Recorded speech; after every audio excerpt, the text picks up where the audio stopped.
Wadun suit me ya manon suit to sika dun fum me ya manon fum. Gwanda shell betit e shell pe boko shing. Afubi na minton mila alene na minton mingin. Zam minton zangba kiri de da soy boa zana ba ne bi komo mam bete bo suba ne min komo ngan ana be komo mam te donke amu ba ye me bo ba ye mam abobo rabe nye ba le asum ato bon fe nye ba le akum abu ne du ato ba kap edu aye no mola no makum nsu na mutwan se na mungon swane mungodo go swane mungon go wonu fang o ye mo no mbon bina ba luane bozaba ye kum ka komo pa mata. Alors Dorès Mabik Dorès est un jeune rappeur, artiste, qui fait du rap et du chant, plus particulièrement en langue fon. Dorès Mabik Dorès, sinon à la base, n'avait pas pour objectif de devenir rappeur. C'est suite à un match de football que j'avais été détecté par les frères et en même temps, en 2014, lors d'un concours inter-établissement, j'ai décidé de participer et c'est à partir de cette année que je me suis mis à faire le rap.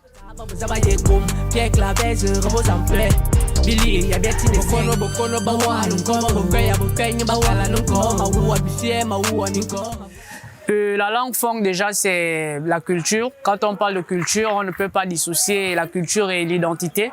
La langue funk est en quelque sorte mon moi, c'est-à-dire mes origines.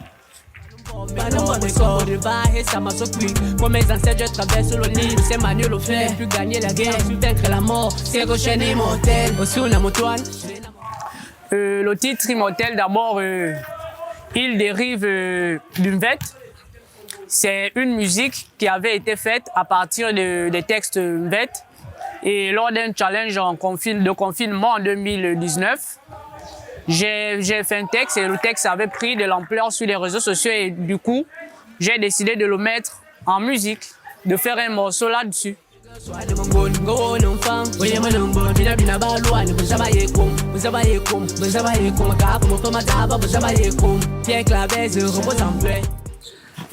Pierre Claver Zeng, déjà pour moi c'est une légende, c'est si on peut dire une des figures emblématiques de la musique funk, plus particulièrement le plus souvent appelé la musique écan.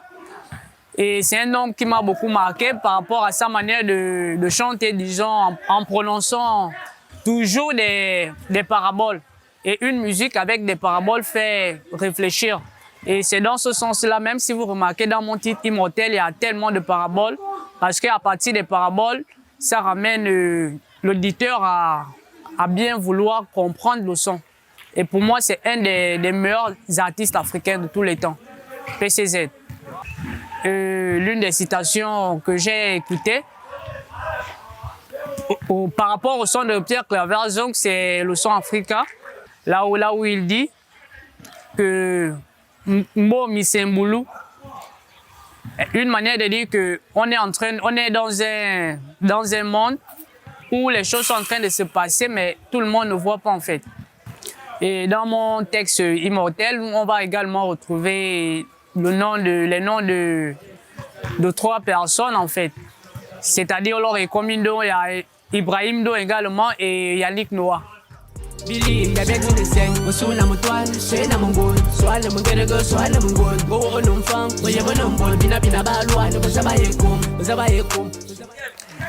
Pour le moment, j'ai fait des collaborations. C'est vrai que c'est pas encore officiel, c'est encore officieux en fait. Et du coup, avec d'autres artistes, j'en ai si on peut dire des projets, sauf que c'est pas encore sorti.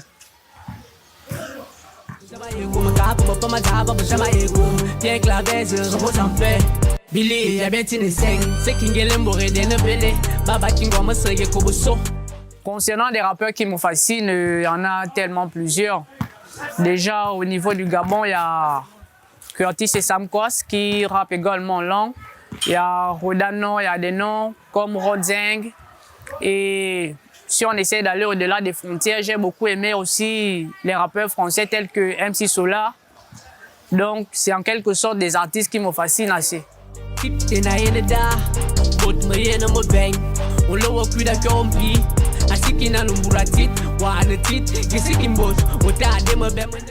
Waouh, bon, le rap gabonais actuellement est en train de reprendre la forme.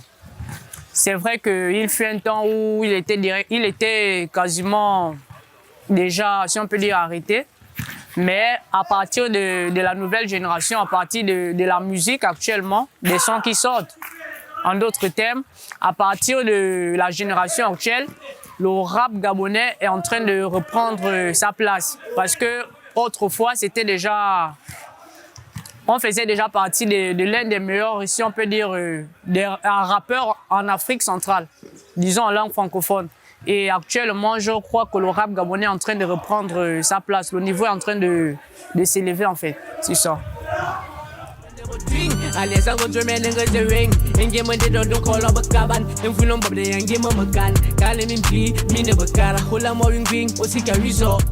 Bon, là, c'est Dieu qui décide. Mais ce que je peux dire, c'est que je me suis mis corps et âme pour essayer d'exporter ma musique au-delà des frontières.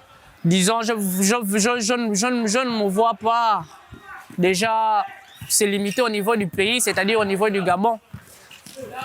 Dans mon intérieur, j'ai envie de ramener, disons, le rap que je fais, surtout en langue vernaculaire, dans le monde entier en fait, afin de découvrir d'autres cultures, vu que déjà que le rap, en général, est né par la culture africaine. Donc, à partir de ce que je fais, je compte propulser le rap un peu plus loin, en dehors de l'Afrique, en dehors du Gabon, disons dans le monde entier, c'est ça.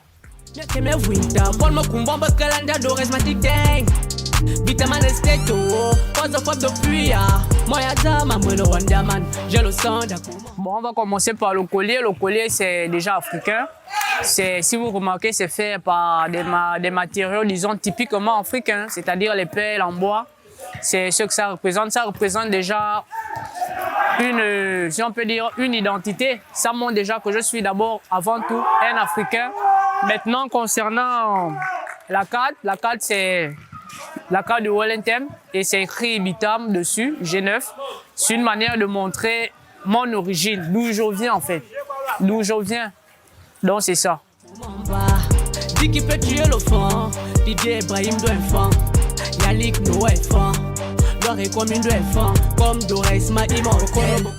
Je vais d'abord commencer par remercier le Dieu Tout-Puissant qui nous donne le souffle de vie et qui nous permet d'avoir le niveau que nous avons aujourd'hui en musique.